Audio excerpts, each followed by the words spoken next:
दूसरी सरकार इसे बर्दाश्त कर ले। भारतीय जनता पार्टी बर्दाश्त नहीं कर सकती।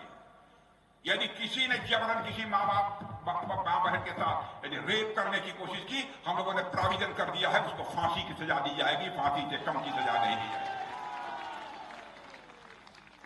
राजनीति यदि की जानी चाहिए तो मूल्यों की राजनीति की जानी चाहिए। इस प्रकार की राजनीति हम लोगों ने की है। बेटियों को गर्भ में मार डालने की कितनी बड़ी समस्या थी। गर्भ में बेटियां होती थी, बेटी नहीं होनी चाहिए, बेटा ही होना चाहिए। इसके लिए भी हम लोगों ने कठोर कानून बनाए। यह गारंटी हम लोगों की है। अब हम लोग धीरे धीरे लोगों को रोजगार देना प्रारंभ किए।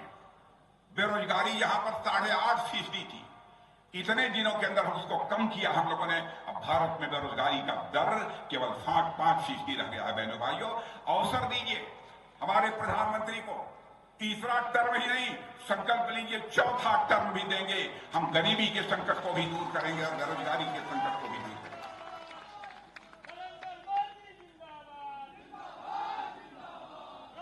और इतना ही नहीं, माताओं बहनों को विधानसभा में और संसद में भी 33% का आरक्षण 30-32 वर्षों से लगातार कांग्रेस कहती रही, लेकिन वो नहीं कर पाए संसद के दोनों सदनों में बहुमत रहने के बावजूद। लेकिन इस काम को यदि किसी ने किया है तो भारतीय जनता पार्टी ने किया है। बहनों भाइयों, हमारा चरित्र है, जो हम कहते हैं वह करते हैं। हम विश्वसनीयता का संकट किसी भी सूरत में भारत की राजनीति में पैदा नहीं होने देंगे। हम चुनाव के परिणामों की चिंता नहीं करते। क्या कभी आपने सोचा था पाइप से लोगों के घरों में पानी पहुंचेगा? क्या कभी सोचा था गरीब माताओं बहनों के भी, गरीब परिवारों के घर भी शौचालय बनेंगे? कोई प्रधानमंत्री शौचालय की चिंता कर रहा है, स्वच्छता की चिंता कर रहा है? इससे बड़ी संवेदनशीलता किसी प्रधानमंत्री की और क्या हो सकती है?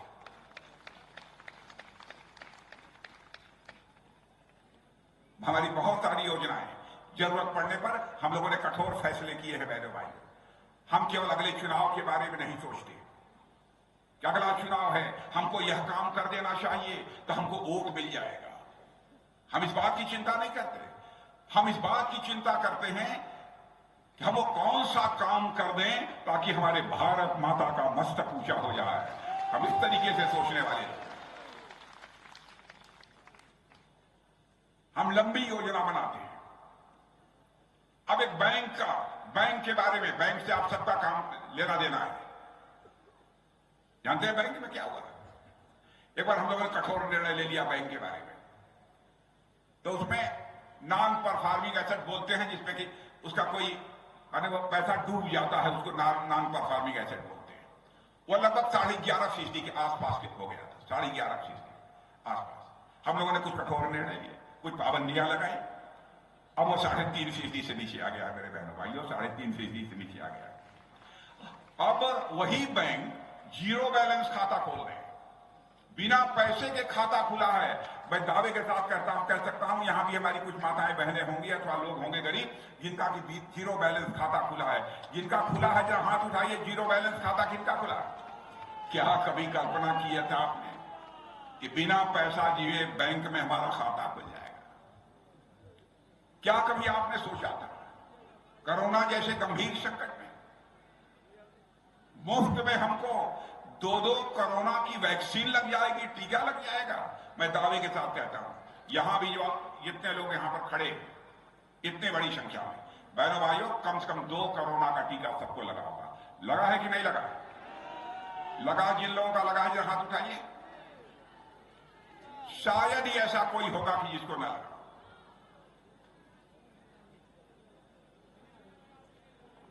और कोरोना के संकट के दौरान भी जिस हालत यह थी, उस समय टीका, वैक्सीन भारत में बनता ही नहीं था। तो हमारे प्रधानमंत्री दौड़े दौड़े बंगलोर गए, वहां के वैज्ञानिकों से मिले, कहा क्या इसको बनाया नहीं जा सकता? हमारे वैज्ञानिकों ने कहा सारा देश के सहयोग लेकर हम इसको चटपट तैयार कर सकते हैं। उन्होंने कहा जितने भी पैसे की जरूरत होगी हम पैसा मुहैया कराएंगे, जितने संसाधन की जरूरत होगी हम संसाधन देंगे, लेकिन वैक्सीन बननी चाहिए। और आपको जानकर आश्चर्य होगा, हम दुनिया के 100 देशों को हमने वैक्सीन मुहैया कराया है बहनों भाइयों, टीका मुहैया कराया है, और अपने समस्त भारतवासियों को भी 2-2 डोज टीका लगाने का काम किया है। यह है हमारा भारत। इसलिए हम तीसरे टर्म और तीसरे टर्म के साथ साथ चौथे टर्म की भी बात करने के लिए आए।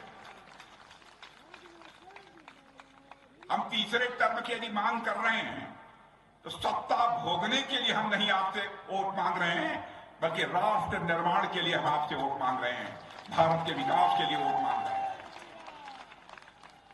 अब आप देखिए, अर्थव्यवस्था के आकार, मोटी भाषा में समझिए, अर्थव्यवस्था के आकार यानी धन दौलत के मामले में 2014 के पहले हमारा भारत दुनिया में 11वें स्थान पर था। अब आपको अंदाज होगा, सुन लीजिए, धन दौलत के आकार के मामले में हमारा भारत दुनिया में मोदी जी के आने के पहले 11वें स्थान पर था।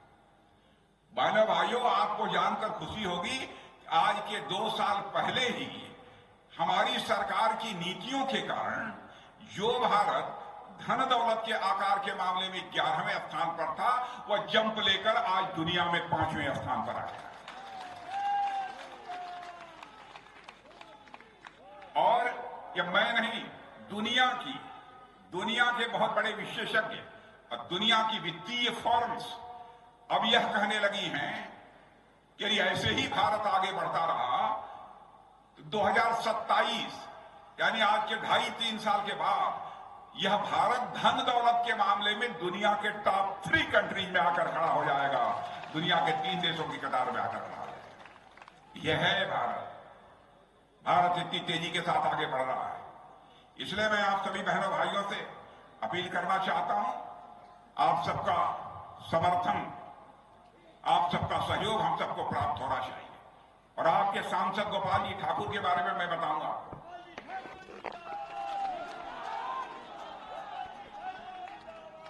मैं गोपाल जी ठाकुर में जहां सादगी देखी है, गोपाल जी ठाकुर में जहां सरलता देखी है,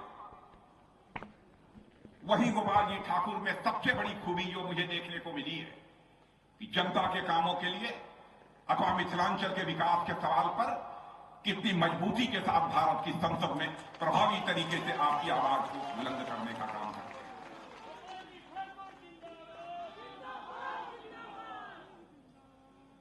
और बराबर इनका हाव भाव, वेशभूषा, बातचीत की शैली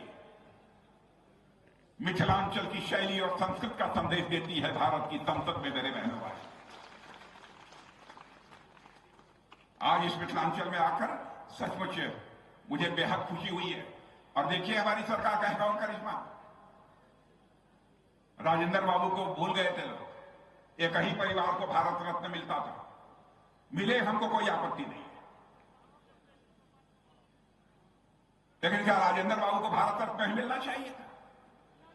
किसने दिया? किसने दिया? बोलो फिर से, किसने दिया? क्या कर्पूरी ठाकुर, जिन्होंने की गरीबों के लिए अपने जिस्म का पसीना बहाया, जोखिम उठाया, क्या उस कर्पूरी ठाकुर को भारत रत्न नहीं मिलना चाहिए? किसने दिया? और बहनों भाइयों, नरसिम्हा राव ये कांग्रेस के नेता थे, भारत के प्रधानमंत्री थे। हम लोगों ने भेदभाव नहीं किया। हमने यह नहीं देखा कि भारतीय जनता पार्टी के या किस पार्टी के हैं। हम लोगों ने नरसिम्हा राव जी के योगदान के लिए भी भारत का रत्न इस उपाधि से विभूषित किया। यह है भारत। ओबीसी कमीशन को भी संवैधानिक दर्जा देने का काम किया, हमारी सरकार ने किया। हम सारा भेदभाव सब समाप्त करना चाहते हैं, समरस समाज का हम निर्माण करना चाहते हैं। यह है हमारा संकल्प। और आप सबका आगे ऐसे ही आशीर्वाद प्राप्त होता रहा तो मैं दावे के साथ कह सकता हूं, 100 वर्ष समाप्त होने के कुछ वर्षों के बाद, लोग तो 2070 कहते हैं, लेकिन हमारे मोदी जी का प्रयास है कि 2047 यानी आजादी के 100 वर्ष पूरे होते होते भारत दुनिया का एक सबसे ताकतवर देश बन जाए। और मैं एक चीज बतला दूं, रक्षा मंत्री होने के नाते पहले जो है ये तो गोले, मिसाइल, एमिनेशन, बारूद हम लोग दुनिया के दूसरे देशों से लेते थे। मोदी ने कहा कि राजनाथ जी बहुत हो गया, कब तक हम दुनिया के दूसरे देशों से लेते रहेंगे। भारत को रक्षा के मामलों में आत्मनिर्भर होना चाहिए। मैंने कहा मोदी जी बात पक्की। कहा कि तोप, गोले, सारे प्लेटफॉर्म्स, टैंक भारत की धरती पर बनने चाहिए, भारतवासियों के हाथों से बनने चाहिए। हजारों चीजों पर हम लोगों ने प्रतिबंध लगा दिया, हजारों चीजों पर मैंने लिस्ट जारी कर दी, प्रतिबंध लगा दिया। चाहे जो कुछ भी हो जाए, हम दुनिया के दूसरे देश से नहीं खरीदेंगे, हम इसे भारत की धरती पर बनाएंगे, भारतीयों के हाथों में। और आज आपको जानकर खुशी होगी, गौरव की अनुभूति होगी, जो भारत दुनिया का सबसे बड़ा इंपोर्टर, यानी दुनिया के दूसरों से यह तक रक्षा संबंधित साजो सामान आयात करने वाला भारत था, आज वह भारत 20,000 करोड़ रुपए से ज्यादा का निर्यात कर रहा है, एक्सपोर्ट कर रहा है भारत। यह है भारत। हर मामले में भारत आत्मनिर्भर बनेगा मेरे बहनों भाइयों। आज आपको मैं विश्वास दिलाता हूं। इन्हीं शब्दों के साथ पुनः एक बार शीश झुकाकर आप सभी का हार्दिक अभिनंदन करते हुए अपना निवेदन समाप्त करता हूं। आप सबको बहुत बहुत धन्यवाद।